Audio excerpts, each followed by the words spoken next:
River Road, you got me running way back home. River Road, you got me running all night long. You got me singing some canal boat song. River Road, you got me running all night long. Hello, everybody, and welcome to another episode of Niner Nuts. I am Dan here along with James. James, say hello. What's up, Niner Nation? And we are here finally talking about live action football. It's back. The preseason kicked off, and it kicked off by us getting our butts kicked. It was pretty bad out there, folks. Wasn't pretty, baby. I should have been a better host and got the box score up first, but I didn't think of that. But nonetheless, it's not really, I'm not going to lean too heavily on the box score. I just figured it'd be good to have up here to compare the quarterbacks, the big elephant in the room. We actually have something concrete to talk about the quarterbacks, so I don't know why I shrugged there. But, but yeah, no, three of our quarterbacks, excluding Brock Purdy, he was sitting out this game. But the other three got some action. Trey Lance played the entire first half like the plan was. Sam Darnold played 2 or 3 series. He wasn't out the whole second half like we thought. Brandon Allen came up for some mop-up duty. And yeah, you know what? I mean, I'm not going to read the box scores because they're misleading. Like, especially for Trey Lance. Trey Lance's box score looks great, but good Lord, he didn't. 3 turnover-worthy plays. And he absorbed 4 sacks. And yes. It was just so uncomfortable. He looked so uncomfortable. Like, it's Carson Wentz. It's Carson Wentz. That's exactly what Carson Wentz does. And that's exactly the way Carson Wentz looks. My live reaction to it was blaming the offensive line more. If you followed us on Twitter, I took over Twitter for the game. And I was blaming the offensive line a lot. But I rewatched the replays and I just sat and gelled with it a little bit. And I noticed during those first 3 drives, he was trying to make pocket plays. Like they were asking him to stay in the pocket. And that's not, I get why they want him to be good in the pocket, but that seemed more like a Brock Purdy kind of ask. Like once they let Trey start to spread out, so to say, and run around a little bit, that's when the majority of his completions were coming to fruition. Finally, he had great chemistry with Chris Conley. I mean, not to say the whole game was bad. Chris Conley looked pretty good, even though it was Chris Conley, Ronnie Bell, and Ross Dwelly as the main weapons. Literally none. I mean, 0 starters played in this game. We need to say that up front too before we go any more forward. That's why my name tag says "Don't sweat the backups," because because really, like, we got to talk about it. This is what we have to talk about. Trey Lance didn't look good with these backups at all. No, the offensive line was not helping him in any way, shape, or form. I'm not going to let that go. But Trey just looked so panicked. Trey looked like he was under duress the whole game. And yeah, he completed 10 passes for over 100 yards. And he technically had a touchdown. But Jesus Christ, did you watch the replay of that touchdown? How fluky that was? Oh my God. I listened to Kyle talk about that. Conley was his 4th read, and Trey thought that he could thread the needle and hit that pass, and it should have been picked. It shouldn't have been. 99 out of 100 times, that ball's just picked, and the guy takes a knee in the end zone. This one time, it volleyballed into the hands of Ross Dwelly and bailed him out of the worst pass of the game. Yeah. So take that touchdown with a grain of salt. Well, you know, the thing about it is, like, you have to pass from the pocket in the league. You have to do that. You have to be able to do that. And preseason is a good time to practice that. And I'm going to let you know right now, I don't think it's the offensive line. I think it's Trey. He's holding onto the ball too long. He's not going through his progressions. And he's holding onto the ball too long. That's why Sam Darnold looked a little bit better when he got in. He's getting rid of the ball a little bit quicker. And, you know, like, as an Eagles fan, I can tell you a quarterback holding on the ball too long can make an offensive line look really, really bad. Really, really bad. Right. And that's the thing. Like, Trey has to learn to make its progressions quick and get rid of the ball before the line breaks down, because they can't block him forever. And so, like, yeah, I think, like, yeah, moving him out of the pocket to make him comfortable is great. But if you're going to be a quarterback in this league, a good quarterback, you need to pass from the pocket. You need to learn how to go through your progressions quick and find the open guy quick, or else you're not going to really make it in this league. People are just going to tell and be able to tell like what you're going to do, and that's it. So Trey didn't look good. He looked like Carson Wentz, and Sam Darnold looked better. And like, I mean, Trey could get better as these preseasons progress. We could see that as he gets more game action, and he could get better. It does take practice. He hasn't seen much live action. Poor kid hasn't, he's played 3-4 games, live games, and, regular season games.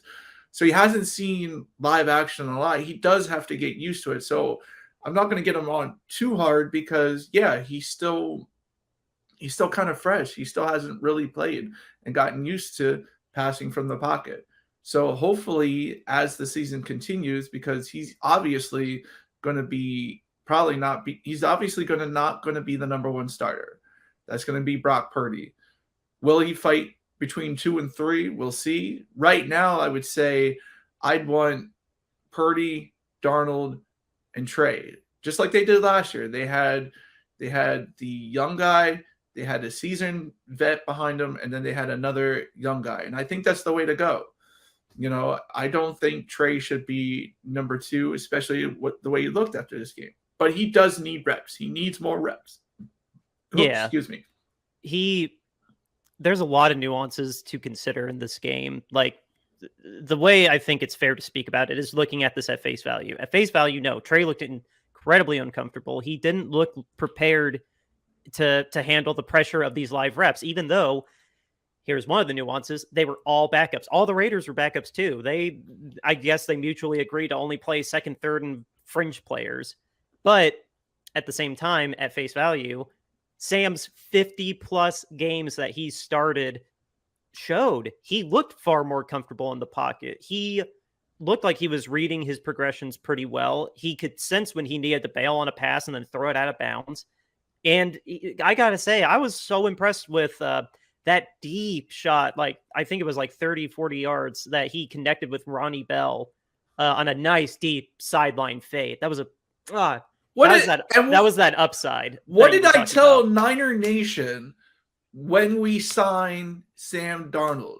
If he has a good coach like Kyle Shanahan, Brian Greasy, we can see what he can really, really do, because I've seen him make incredible throws under duress. Dude, that Ronnie Bell pass yesterday, beautiful. Yes, that's what I'm talking about. Sam Darnold has talent. That's the reason why he was the number 3 overall pick in the draft. He has talent. He just never had a chance with a real good offensive-minded coach, and now he does. And this many weapons. He was playing with third stringers, by the way, but if he has to, God forbid Purdy gets hurt again, he has so many more weapons in this year alone than he had in all his other 5 years with Carolina and the Jets combined. Exactly. So I definitely think after this game, for sure, Darnold needs to be number 2 on the depth chart. I don't think Trey is going to magically figure it out in the next 2 preseason games. And I would just, for safety's sake, put Darnold number 2. If Purdy gets hurt in the first couple of weeks in the season, you have a seasoned veteran who can come in, who can play, and who can run this offense and, get some wins. That's at least what I think. Because I believe in Sam Darnold. And I told everybody at the beginning of the year, when odds for comeback player of the year were coming out, that, hey, if Purdy gets hurt, I think Sam Darnold could be the comeback player of the year. His floor is much higher than Trey's. I'm not critiquing their ceilings, but the worst performance that we could expect from Sam is going to be better than Trey. I think if we look at it that way, I think, yeah, it's, call it a hot take, Monday morning quarterback overreaction, whatever. But I mean, these were the cards we're dealt with, just how bad that game was. And it's going to be interesting to see because now with the way the preseason is, week 2 is going to be the game where the starters are going to come out. It's going to be interesting to see who is going to start with the starters, if it's going to be Trey or if it's going to be Sam, because obviously Purdy's not going to play any of these preseasons. He is no longer limited as of today, August 14th. He is no longer limited in practices whatsoever, but there's no way on God's green earth he's going to go out there in these preseason games. For sure. So it's going to be interesting. And before we move past the quarterbacks, just to move this train along, game recognizes game. And I have to shout out Aiden O'Connell on the Raiders. He is an honorary Hoosier. I don't know if he was from Indiana, but he played here in the state of Indiana for the Purdue Boilermakers. And hats off to you, dude. You torched us. Aiden O'Connell, honestly, we're a Niners podcast, but Raiders, you have somebody that made a hell of a case to be the backup for Jimmy G's eventual injury. Speaking as a Niner fan, Jimmy G is very likely going to get injured at some point during the season, even if it's for a little bit. It's not necessarily IR, but 99% chance that he's going to be injured at some portion of the season.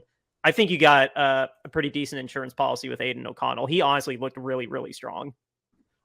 Yeah, that's a good point. And before we move on, we got to have a word from our sponsors. Guys, are you looking for the sickest retro jerseys on the market? Well, look no further than Royal Retros, the king of throwbacks. The one-stop shop for all your throwback needs. Use promo code Shady Sports and save 10% off your order today. Whoop, there we go. Still figuring out my directions. Mm-hmm. Yes, Royal Retros, guys. Go check them out. The next thing in my notes, highlight some of the good things that happened in this game. I wanted to shout out, we don't have to linger too long on these, but I wanted to shout out Ambry Thomas and Ronnie Bell. Ambry Thomas, you might remember from 2 years ago, and he was looking like a rising star for us in 21. And then last year in 22, he ended up falling out, and Diamador Lenore ended up taking his spot. Diamador, we thought, was going to be a rotational nickel guy. He ended up being on the outside once Emmanuel Mosley went down with his ACL injury. But I was listening to an interview with him, and him admitting that, I thought I had everything figured out. And you can call it training talk or training camp talk, whatnot. But dude, what I saw yesterday, he had 2 really, really good pass breakups. He was making some pretty solid tackles.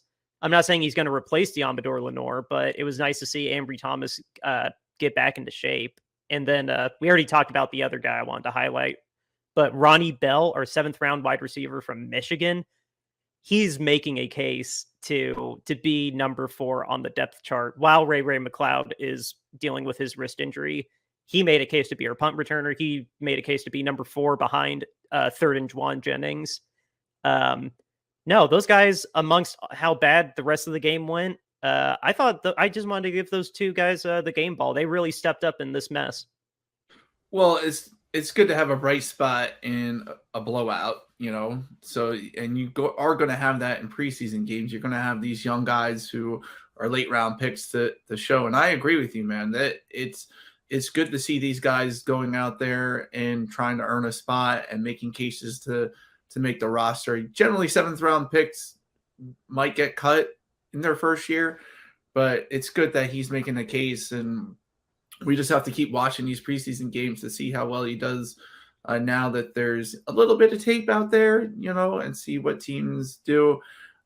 He did have that hiccup where if you want to be kind to him, you could say Brandon Allen threw him a little bit high, but at the same time, it did hit both of his hands. Even though they were extended, it still hit both of his hands, and it just went right through them to the corner. And the corner, just because screw us, it was just not our day. He was 2 yards shy of a pick 6, and it was because it went through Ronnie's hand. So I mean, I've heard many coaches say if it hits your hands and it's incomplete or it's intercepted, it's your fault, not the quarterback. So I mean, yeah, there was that little hiccup, but otherwise, Ronnie Bell looked fantastic, I thought.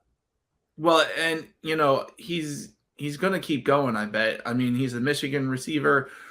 Michigan receivers have done well sometimes in the past. Like I believe Desmond Howard won a MVP in a Super Bowl. You have Braylon Edwards, who scored 17 touchdowns in one season with the Cleveland Browns. So who knows what we could get from this guy? So we could get Super Bowl MVP, one season shot. Who knows? But it's good to see that some of the young talent is out there making plays, doing what is needed to. And legitimately, if we have a deep threat, another deep threat, I think, the sky's the limit for this offense. We had him run a jet sweep like a Debo 2.0, dude. Like, I don't know if he'll necessarily be strictly a deep threat. Like, if we can use him as a gadget guy like that. But speaking of Michigan guys, good little segue there. we need to address what happened with Jake Moody. He did make his one extra point, but he attempted a 40-yard field goal, and it went just a teeny tad bit to the left, not that bad. And then we asked him to kick, I believe it was a 56 or 50, it was a 50-yard field goal. Like, yeah, it was pretty damn far. But that thing, wide to the right, like way to the right. I know, and you spent a third-round pick on this guy. Like, oh my God, he was not going to be available in the 5th round. We did not want to wait to the 5th for him. Okay, sorry, I got triggered by that. Like, what's your take on how Moody did? Is it worth freaking out over yet, or was this just first game in the NFL jitters? Well, it could be first game in the NFL jitters, but I tell you what, man, like, this is so far it's not looking good. 3rd-round pick, misses 2 field goals in his first ever game. And it's a preseason game. There's no freaking pressure. Well, that's why we had him kick a 56-yarder. But that's what I'm saying. Like, this is preseason. No freaking pressure, kid. Just go kick like you know how to. And yeah, this is sort of why, you wait later on kickers and use that 3rd-round pick for resources, like other resources, like maybe a better backup tight end. And well, so you're saying Cameron Latu didn't have a great game? I'm just saying you guys like to block freaking defensive ends with backup tight ends. So you need a better blocking tight end, and maybe you could have gotten one in the 3rd round and then used another pick in the 6th or 7th for this Moody kicker guy. So we needed to draft a 3rd tight end, is what you're saying? Because we already did 2. Yes, you needed to draft. Hopefully they can block, but you need as many guys in there that can block. Because if you put if you don't, and you do the same thing with Hassan Reddick, Purdy's going to lose his elbow in week 13 again, or lose his head this time. Good Lord. But no, Moody. Oh man, what was the name of that Tampa kicker? What was his name? Do you remember the super lauded Tampa kicker? I'm gonna try to hide. Chris, was it Matt Bryant? No, it was Aguayo, Roberto Aguayo. There we go. Yeah, I heard so many people say, I saw so many people say, "Oh, Roberto Aguayo sighting." Like, they were saying that, I don't know.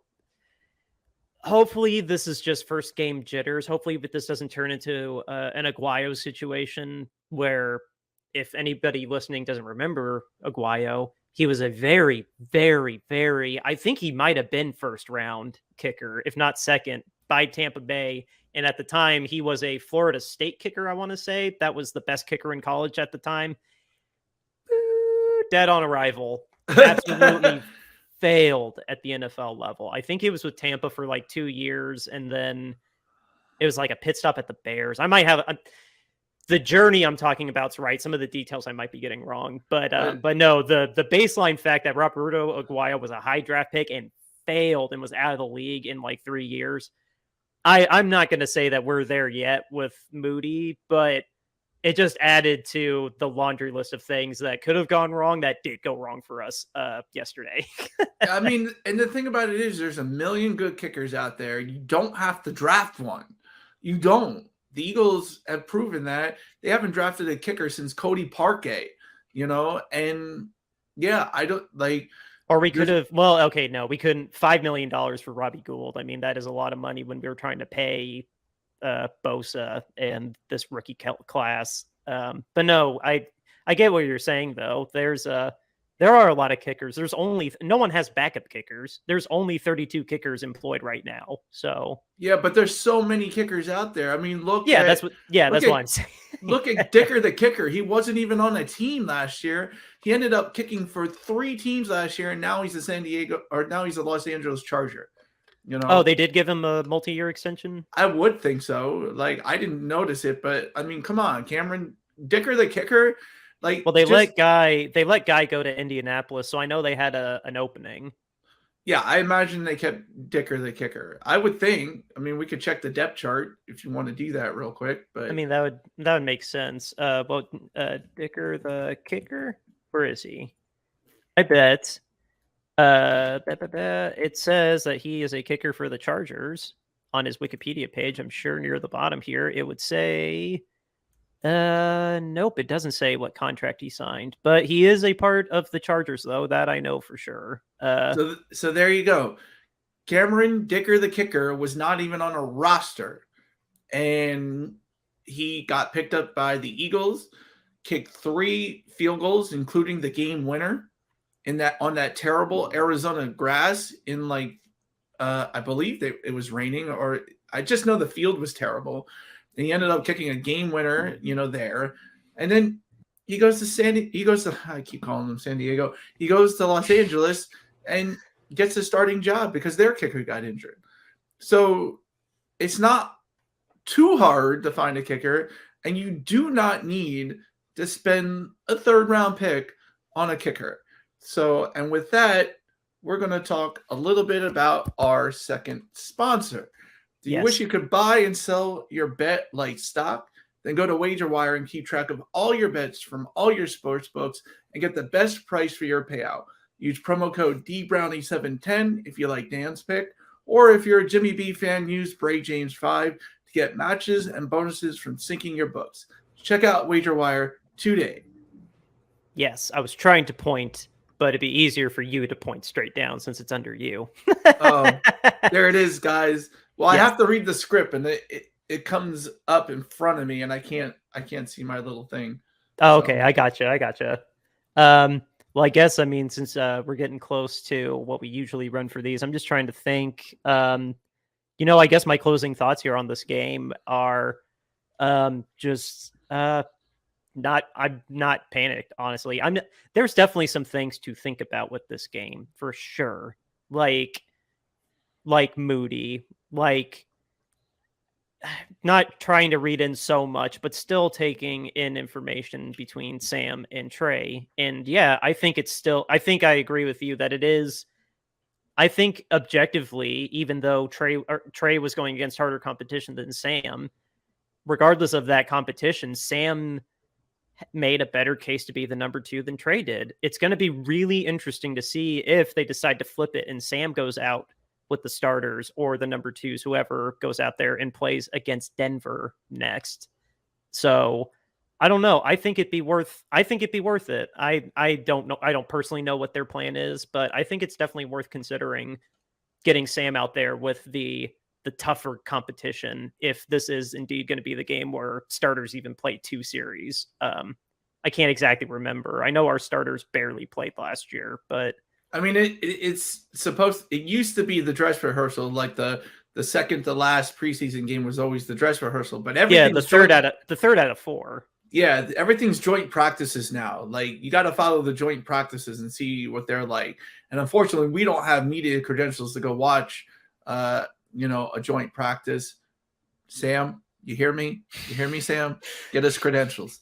So anyway, but that's where everything is nowadays. Preseason is just backups and guys trying to make rosters. If you want to see the starters doing their thing against real competition and like what was preseason, it's joint practices, and we just don't have access to that. So we got to report on guys making rosters and things like that. So Yeah, we have to follow we have to follow like David Lombardi from The Athletic, who is there, and Matt Nyako, who is there.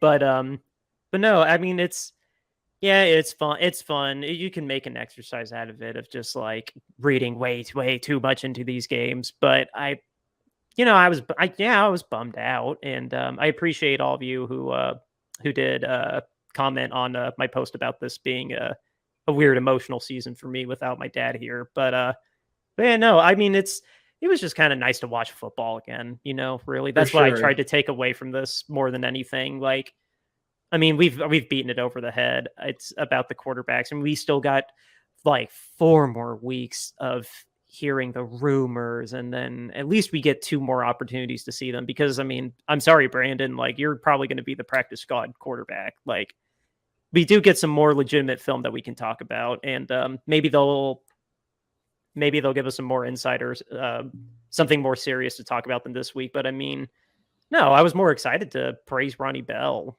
Honestly, since it's a week later, Dan, how you feeling about the Nick Bosa contract? It is that Monday. Yeah, I'm.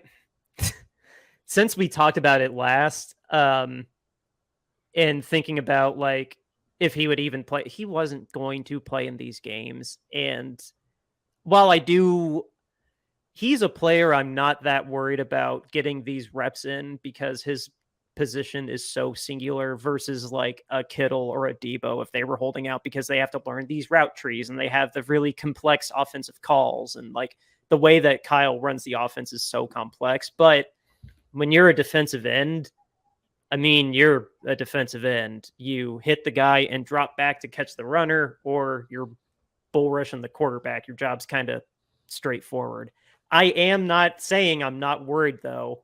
I am a little more worried than I was last week, but I don't need a change of pants, and I'm not sweating through my shirt. Like it is a little concerning though. Now I'm at what's the terror scale? Green is good, then yellow. I think I'm at yellow. The longer this goes, obviously, the higher I'm going to go. I'm definitely above green, though. Well, I will say this is something like this is what makes me think John Lynch really isn't as a good GM as everybody thinks. We will talk about that in the next episode a little bit more as well. So stay tuned for our next episode coming out because we will talk about another thing that the 49ers are doing that could be costing them championships. You're on mute. There we go. Take a shot. Yes, that is going to be one of the remaining stories that we'll be talking about the rest of this week on our new format. You all are listening to this on Monday. The next episode comes out on Tuesday, or this on Tuesday. Sorry, the next episode Wednesday, and then our last episode of the week comes out on Friday. That's our schedule going forward. We've secured it with Sam, part of Shady Sports Network, that we are so stoked again to be a part of. Yes, thank you, Sam. We are so excited for this opportunity. James, I feel like this would be a good time to talk about, to close out the show, the little charity that we're doing. Right here. Yes. So quickly, guys, just want to let you know, we talked about owner accountability last week, and we had 2 stories of 2 owners acting very badly. One really, really badly, and one bad, but it just involved a lot of money, And so, listen, we know, everybody knows actually, if a player were to get in trouble, we know about it the very next day, if not in some sort of real-time way. So when an owner does something, in the Texans' minority owner, 3 months before the NFL said any word to the public about it, and in Jed York's case, 2 years they knew about it, and the NFL knows every owner's dirt. That's what Dan Snyder made sure to tell people when he was making his case to keep the Commanders. There was a nice little PowerPoint, as reported by ESPN, that has now been called the blackmail PowerPoint. So we want more owner accountability, and we want to see what's on those PowerPoints. And so we have started a hashtag, which is owner accountability. And we have made t-shirts to raise money for a crisis center in Kentucky. You can go to bonfire.com.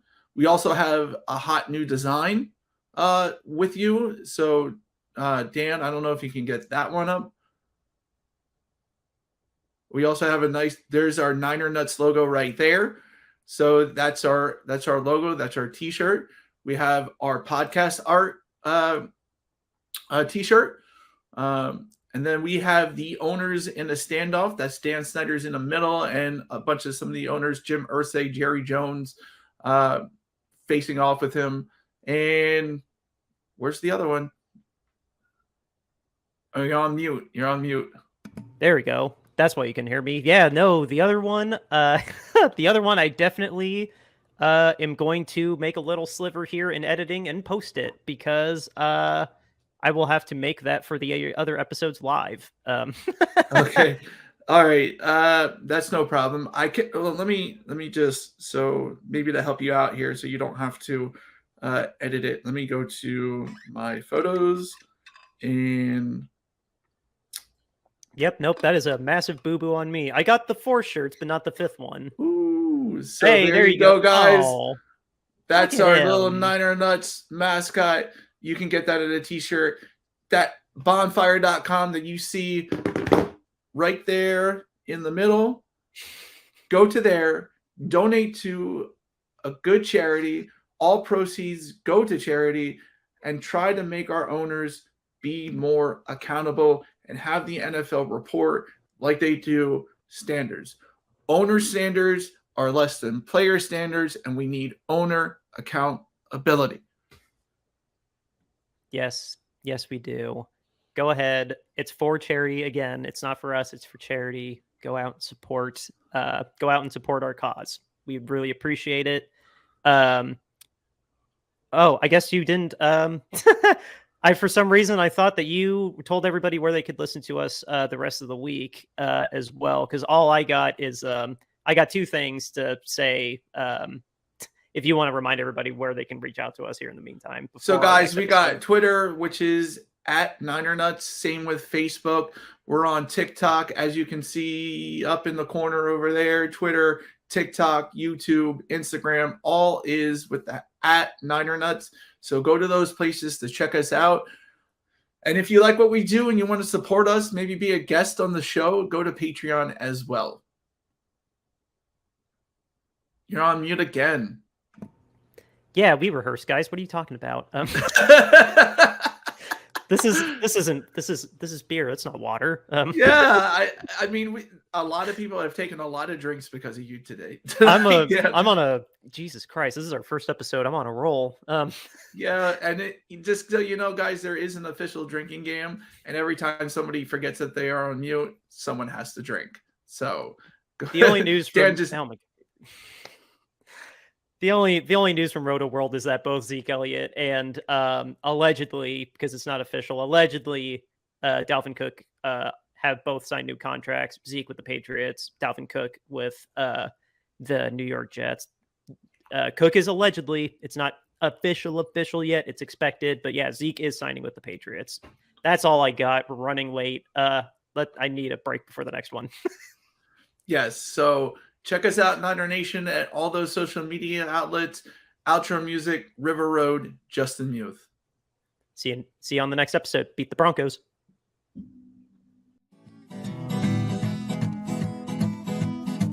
River Road, you got me running way back home. River Road, you got me running all night long.